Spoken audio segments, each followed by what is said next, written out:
देखिए, मोदी जी इस समय सबको धन्यवाद ज्ञापित कर रहे हैं क्योंकि कमज़ोर हो चुके हैं। आज पूरे दुनिया में मोदी जी अपनी क्रेडिबिलिटी दिन प्रतिदिन खोते जा रहे हैं। देश के अंदर, देश के बाहर जिस तरीके से पुतिन ने सीज़ फायर की, एक तरफ़ा घोषणा की, सीधे अपने ट्वीट से ये कहा कि सीज़ फायर मैंने करा दिया, सीज़ फायर की घोषणा कर दी।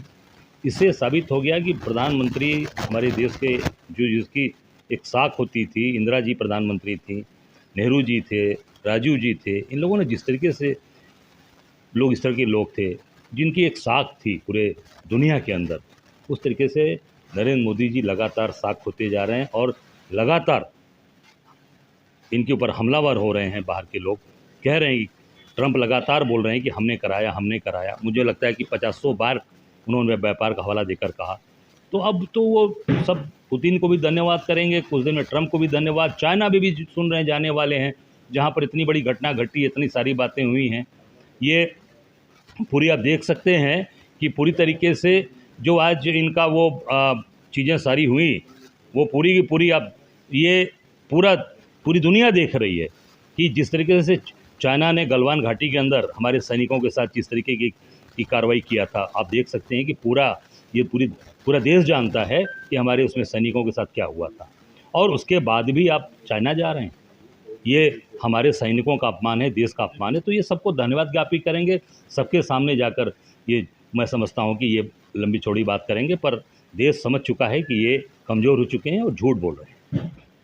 चुनाव आयोग को विपक्ष द्वारा चुनाव आयोग पर आरोप लगाने के बाद आज संबित पात्रा ने बीजेपी के नेता हैं उन्होंने प्रेस कॉन्फ्रेंस किया और कहा है कि विपक्ष जो है, चाहे कांग्रेस हो, आरजेडी हो, टीएमसी हो या आम आदमी पार्टी हो, ये भारत में बांग्लादेश और श्रीलंका जैसी स्थिति पैदा करना चाहते हैं। क्या कहेंगे? नहीं, देखिए, ये जो संबित पात्रा को पहले बोलना चाहिए। अनुराग ठाकुर ने क्या बोला? अनुराग ठाकुर ने कहा ना सीधे सीधे, तो चुनाव आयोग के ऊपर अनुराग ठाकुर ने बोल दिया, उनके ऊपर नहीं बोल रहे हैं। अनुराग ठाकुर को अपने खुद के नेता पर बोलिए कि अनुराग ठाकुर ने क्या कहा।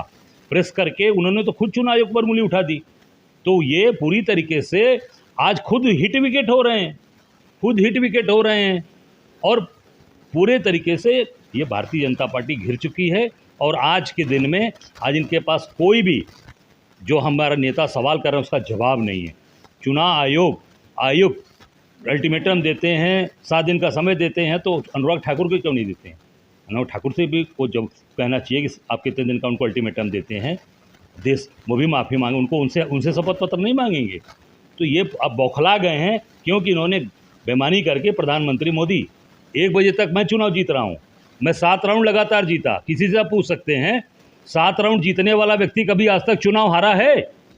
जो 7 राउंड जीतता है वो चुनाव जीत जाता है, घर चला जाता है। और मुझे चुनाव हरा दिया गया, 1 बजे के बाद बंद कर दिया गया।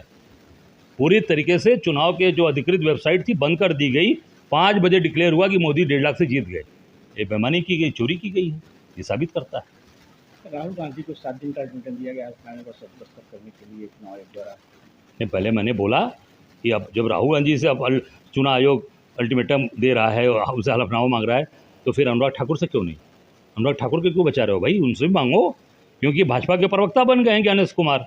अब चुनाव आयुक्त नाम की चीज़ ही नहीं रह गई। अब उनको अपने नाम के आगे भाजपा प्रवक्ता लिखना चाहिए ज्ञानेश कुमार को। वो भाजपा के प्रवक्ता के तौर पे काम कर रहे हैं। अखिलेश यादव का एक बयान आया है जिसमें उन्होंने कहा है कि 2017 में डीजीपी को हटा दिया गया, चुनाव के दौरान गृह सचिव को हटा दिया गया था, लेकिन 2019, 22 और 24 में किसी एक अधिकारी डीएम तक को नहीं हटाया गया। चुनाव आयोग खुलेआम इस समय भाजपा का बन गया है। नहीं, बता रहा हूँ मैं, बनारस में हम लोगों ने, हमारे यहाँ डीएम थे कौशल राज शर्मा, उसके बाद कमिश्नर हो गए बनारस। लगभग 5-6 साल बनारस में रहे। हम लोग लिखा पढ़ी करते रह गए, 3-3 बार हमने चुनाव आयोग को लिखा, हटाया नहीं गया। और उसके बाद मोदी जब चुनाव जीत गए तो मोदी जी को चुनाव जिताया कौशल राज शर्मा ने, और कौशल राज शर्मा को फिर दिल्ली में जल आयोग का सीईओ बनाकर बैठा दिया गया। उनको बहुत बड़ा इनाम दे दिया मोदी जी ने। दिल्ली में ऑन डेपुटेशन जो यूटी कैडर का अधिकारी बैठता है, यूनियन टेरिटरी कैडर बैठती है, वहाँ पर यूपी कैडर के ले आके कौशल राज शर्मा जी को चुनाव जिताने के उपलक्ष्य में उनको ले जाकर सीईओ जल आयोग बना दिया गया दिल्ली के अंदर। जो अखिलेश जी बात बोल रहे हैं वो पूरी तरीके से साबित होती है। मैं उसका गवाह बैठा हूँ बनारस में।